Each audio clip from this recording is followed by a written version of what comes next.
we can sit and argue the details of the impacts and money and all the things like legality. Like there's all kinds of articles and stuff that I've read on uh, you know the legality of this and where all of that's going to settle. It's not yet, right? This is just getting started.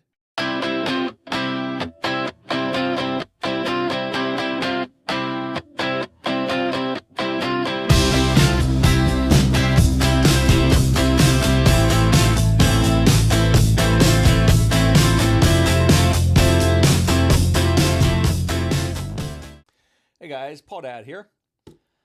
So I used AI to do a little research for me, and I wanted to find out. Hey, give me some articles about AI in music, because obviously that's a big impact for us, right? We are a small family company that one of the ways that we want to put stuff out there is through AI assisted generated music, right? So, I said, go find me some articles that I can read through and see what's going on out there, because we should be interested in this, right? So, I found a bunch out here. Vox has one. What AI in music can and can't do. Forbes, orchestrating the future, AI in the music industry. Another Forbes, AI's impact on music in 2025. Licensing, creativity, and industry survival. Rolling Stone Council, the impacts and disruption of AI on music industry stakeholders. Law Academic, University of Miami, from the University of Miami Law Repository. The music industry's struggle against generative AI. There's a lot out there written about this. And if I'm being honest, I really didn't pay a whole lot of attention to that before we started this company. I found a fun tool to play with, and I thought, man, this is really fun. And because I love music, hey, I can make some music now. Let's put it out there, have some fun with it, see what we can do. So we did. And, but, I can't help but think that there's probably a group of you out there that have looked at some of our stuff and listened to our music. And you probably fall into a couple different camps. You might be the ones that are like, wow, that's a really neat technology. It's amazing what you can do with technology now. We really think your music's awesome, and oh, it's so great. I don't know if you're going to say that or not, but you could say the technology's awesome, but you stink at using it. But there are also going to be groups out there that are like, whoa, you have crossed that red line. You are impacting real musicians. It's fake what you're doing. You don't have any real talent. I'm not going to argue that too much there, but there could just be people in the middle that are like, you know what? I don't care where it comes from.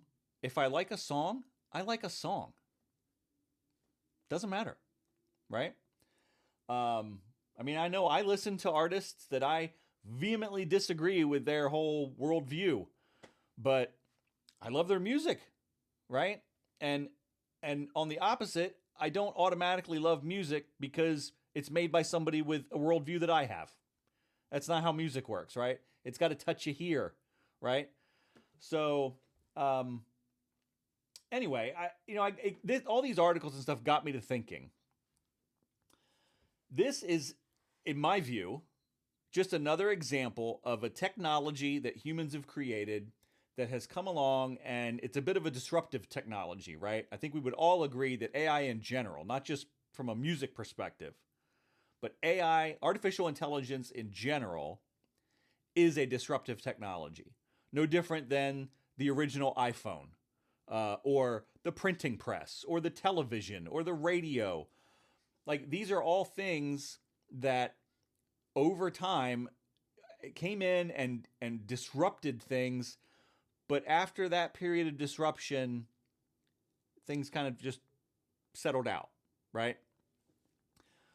Can you still do bad things with a printing press? Yes, you can. Can you still do bad things with a radio broadcast? Yes, you can. TV, cell phones, computers, the internet, AI. Can you do bad things with all of those things? Yes. Any technology can be used for good or bad. And, we can sit and argue the details of the impacts and money and, all the things like legality. Like there's all kinds of articles and stuff that I've read on, the legality of this and where all of that's going to settle. It's not yet, right? This is just getting started. So I got to thinking that, I did photography back in the day when I was young. My dad was a photographer. I did it in school. And we used 35 millimeter cameras, right? So we had light meters and get our f-stop and our apertures and all that kind of stuff, the speed of the film and all these different things that you had to physically know to get a camera to take a good picture, in addition to your eye for, a good shot. But when digital cameras came out, there may have been, I just may not have heard it because maybe I wasn't in those circles at that time, but I don't recall the fury and anger over digital cameras are going to wipe out photography businesses around the world and people are going to lose their jobs and all this kind of stuff because anybody can take a good picture now. And that wasn't the case. Like, I don't think we could look back and go, digital photography has ruined photography. If anything, it has done what I think AI is doing in music. It's democratizing it, right? It's lowering the cost. Although obviously digital cameras were very expensive, but they've, come down. Like every technology, right? Cost gets cheaper over time. But it allows people who may not be technically savvy in that area to get their foot in the door and to do something. So, I'm shooting this on an iPhone, right? If I wanted to do this years ago, I would have had to have all kinds of big, expensive camera equipment, probably had somebody to hire to come in and do this and shoot it and the sound and all that kind of stuff. I don't need that now. I have a technology that is allowing me to shoot this video, edit it, upload it in a matter of minutes, right? And I don't hear anybody screaming that the big, camera companies and videographers are all out of work now. They're not, right? Things change. People's livelihoods, with any livelihood, it's going to change. It's going to evolve over time, right? As new things come in, it's going to change.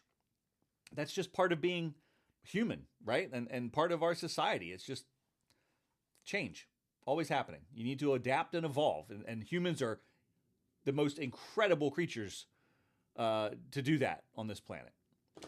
And I think this is going to be no different, right? So, just like people weren't screaming about photographers losing their jobs. I'm a kid of the 80s. When synthesizers came out and digital drum sets and all that kind of stuff, I don't remember hearing people scream, "Oh, drummers are all out of a job." Because I had my Casio with the little orange, pads. I could sit there and make drums and stuff. I had that tool. Did I become a drummer that day? No, because I didn't know what the heck I was doing. I didn't have that ability, to make a good beat, right? And I think this is the same thing. And just like photography, you can have all the fanciest equipment you want. If you don't have an eye for what makes a good photograph, you're not going to be as good as somebody who has trained that skill, that gift and skill they have to know what a good picture is and be able to take it. And they can do that now in digital, and all the stuff you can do with digital photography is just incredible, right? And it's opened up additional ways to do art with it, right? So not just here's a realistic photograph. People can take those photographs, twist them, edit them, do whatever they want to them, and create new styles of art and put stuff out there for people to enjoy. I think I look at this, at least up front and at a high level, I look at this ability to make music in AI. It's not that different. We'll let the lawyers handle all the legal ramifications of this and stuff, and regulation and everything, and it'll filter down over time. I read an article about what was it called, like the future of music or something like that. It was like an award show about AI music, and we're certainly not making music to win an award show, right? We're making music because it's just fun, and we want to be able to put music out there for people to enjoy, and that's it. But for example, the Velvet Sundown, which ended up admitting it's a complete AI band, were disqualified for that because the company that the group that made those awards were like, well, it was not within their kind of ethical standards or whatever that they had in place. And I think we're more upfront than they were, right? We have not at all tried to hide the fact that we are making AI music, right? We're completely upfront about that. In fact, we're having fun with it, right? Like, we're using AI to make images, and obviously some of those images have been really messed up. And our music's not perfect because AI is not perfect. And so, we're going to continue to kind of work through those things, but we put some of us into this. So just like there's, you could just go push a button and make music. We don't want to do that. The more I use these tools, the more I find that it requires some skill to get what you want out of it, just like any type of tool, right? Some people are going to be more skilled at it than others. I know that there are people who are immensely more skilled at this than I am and have been doing this for years already. And, their music, it's amazing what they've been able to do with it. I hope one day to get to that. But right now, I'm still getting my feet wet in this, right? So, when we make a song, we come up with an idea. We have an idea for a song or an artist. We have had songs where we come up with the lyrics or the bulk of the lyrics. We have some where we just came up with a chorus line, like if you're going to do it, right? And then we use AI to help us flesh that out into something that we want to keep going with. And I've noticed that as we build lyrics, like you can say a lyric and it sounds good, but you sing that lyric and it doesn't sound good, right? So I'm constantly going in and tweaking lyrics, right? Like, oh, this doesn't sound right. I need to make it sound like this instead. And I'll swap things in and out. I maybe don't like the way that AI has phrased something. AI can be a bit bland and ethereal, like themes of things, dark, light, hot, cold. Like it's not very specific. So I can go in there and take something that is an idea and make it more specific, make it sound better, right? And the same with the music, right? So I put in all that stuff and then I prompt it and I say, I want the song to open up with like a musical intro and then maybe like, a person kind of, giving a sound like, oh, you don't want to hear me sing.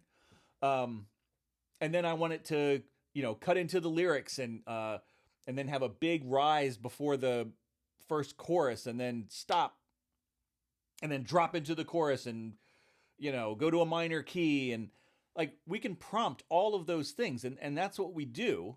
Or we have it give us, we give it a generic prompt, like a high level prompt, and see what it gives us.